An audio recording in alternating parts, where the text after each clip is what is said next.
तो आज हम लोग बात करने वाले हैं जिसका इंतज़ार 11 मुल्कों की पुलिस को नहीं बल्कि इस दुनिया में सभी इंसान को है। पैसा नहीं, मैं पैसे की बात नहीं कर रहा। सक्सेस नहीं, मैं सक्सेस की बात भी नहीं कर रहा। मैं बात कर रहा हूँ खुशी की।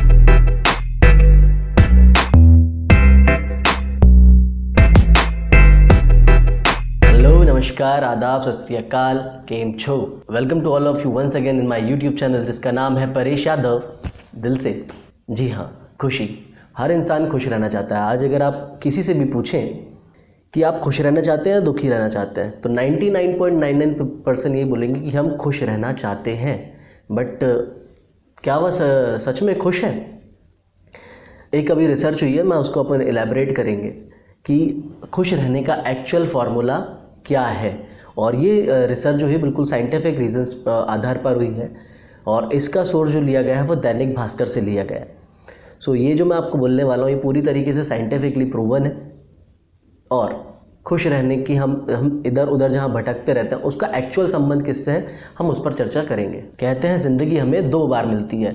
एक बार तब जब हम पैदा होते हैं, जाहिर सी बात है, और दूसरी बार तब जब हमें यह पता लगता है कि ज़िंदगी सिर्फ एक ही बार मिली है।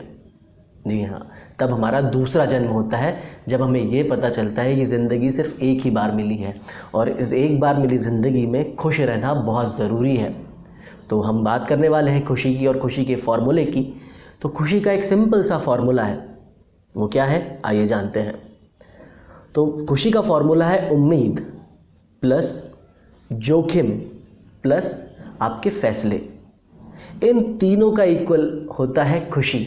और ये मैं नहीं कह रहा, एक साइंटिफिक रिसर्च जो अभी हाल ही में कंडक्ट हुई है वह कह रही है। इसमें तकरीबन 18,000 से ज़्यादा लोगों का सर्वे किया गया और उनके मस्तिष्क में जो डोपामाइन सिंड्रोम रहता है उसके लेवल को, जो अप्स एंड डाउन्स होता है, उसको चेक किया गया और उसमें ये शोध में ये पाया गया कि खुशी का असली फार्मूला क्या है। खुश रहने के लिए हमें उम्मीद रखना पड़ता है, खुश रहने के लिए हमें जोखिम उठाना पड़ता है और खुश रहने के लिए हमें फैसले लेने पड़ते हैं।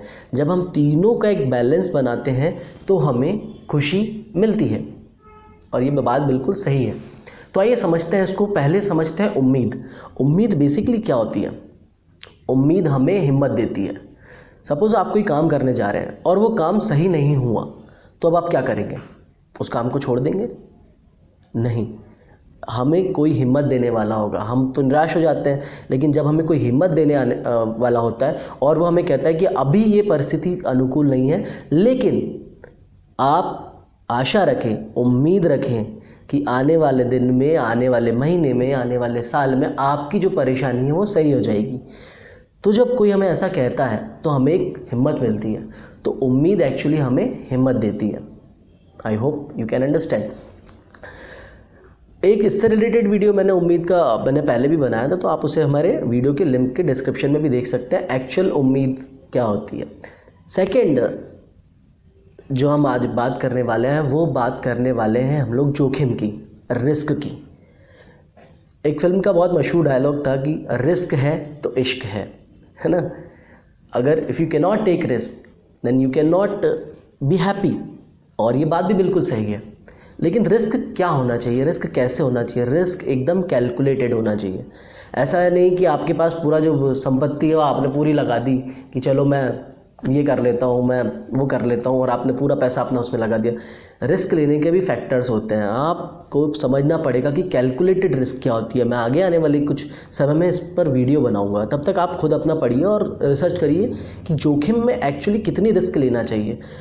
मेरे हिसाब से बिल्कुल कैलकुलेटेड रिस्क होनी चाहिए। कैलकुलेटेड रिस्क अगर आप लेंगे तो आप अपने जीवन में खुश रहेंगे, सफलता भी मिलेगी, इस बात की भी गारंटी, लेकिन जब उसमें तीनों का समावेश होगा तब। तो कैलकुलेटेड रिस्क लेना बहुत ज़रूरी है। अब बात करते हैं तीसरी, मतलब फैसले की। जी हाँ, डिसीज़न एक इंसान को इंसान बनाता है, एक परिपक्व इंसान बनाता है, एक मैच्योर इंसान बनाता है। जब आप वैसे डेली लाइफ में कुछ ना कुछ छोटे डिसीज़न या बड़े डिसीज़न लेते होंगे, कुछ डिसीज़न सही रहते होंगे, कुछ डिसीज़न गलत रहते होंगे, लेकिन डिसीज़न लेना भी एक स्किल है। अगर आप सही डिसीज़न लेंगे तो आप अपने करियर में अपने ज़िंदगी में, अपने रिलेशंस में आप खुशी महसूस कर पाएंगे। और यही एक सिंपल सा फॉर्मूला है। तो हमें ये सीखना है अब कि हम उम्मीद कैसे जगाएं, अच्छी उम्मीद कैसे रखें, हम कैलकुलेटेड रिस्क या जोखिम कैसे उठाएं, किस तरह का जोखिम उठाएं। और तीसरी जो सबसे इम्पॉर्टेंट बात है, हमारे फैसले, जो डिसीजन टेकिंग स्किल है, डिसीजन मेकिंग स्किल्स है, उसको कैसे इम्प्रोवाइज़ करें जिससे हम खुश रह सकें। देखिए, हमें ये तो पता चल गया कि अब खुश रहने का फॉर्मूला क्या है। खुश रहने का फॉर्मूला जो हमने अभी डिस्कस किया कि हमें सबसे पहले तो उम्मीद जगाए रखना है, हमें जोखिम लेना है और हमें फैसले लेना है। इसको मिलाकर हमें खुशी मिलेगी। बट हमें एक चीज़ और डेप्थ में समझना ज़रूरी है कि ये एक प्रोसेस है। उम्मीद करना एक प्रोसेस है, जोखिम लेना एक प्रोसेस है और फैसले लेना भी एक प्रोसेस है। तो अगर हम प्रोसेस को एंजॉय करेंगे तब हम खुश रहेंगे, ना कि उसके एंड रिजल्ट पर।